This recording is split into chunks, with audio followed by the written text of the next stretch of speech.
10 წელიწადი იმის მე გას პირველად გნახეს და იმის მე ვფიქრობ აი რა უნდა ამ კაცს ვერ გავიგე რა მეგონი მაყურებელმაც ვერ გაიგო კარგად ამ კანონ პროექტის შინაარსი და დაგიჩაგრეს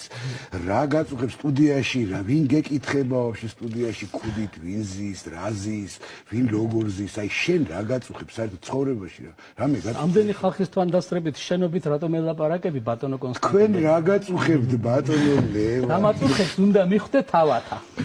მოდით ისევ ამ კანონ პროექტს დაუბრუნდეთ და მაყურებელს რომ განუმარტოთ ერთი რამე განუმარტოთ მაყურებელს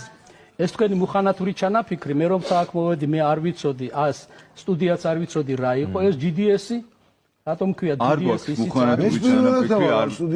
მუხანათური ჩანაფიქრი მე გეტყვით და უცებ აღმოჩნდი ისეთ კონტექსტში სადაც ყოფნას ვისურვებდი თუ არა ეს რო წინასწარ მწოდნო და არ ვიცი მაგრამ რა კი ეს ასე მოხდა ესე იგი არ ვის ძალუც ხორციელსა განგებისა გარდავლენაო ამიტომ ეს განგების ნებას მივაწეროთ რომ კოტე ყუბანეიშვილისა და ერეკლე დეისაძის კონტექსტში უნდა ვიჯდე აქ მეც თქვენთან ერთად არ ვიცი და ზემოდან რატო გვიყურებ ბატონო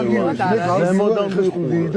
კოტე რატო გეუბნები იცი მომისმინეს მე იმიტომ რომ მეც არ ვიცოდი მე რომ მეთქვა ჩემთვის რომ მიხვალ სტუდიაში ეხლა დაგხვდება ლევან ღვინჯილია ნახდათ არ მივიდოდი რა ხო მე მაგაგებით არ ვამბობ მე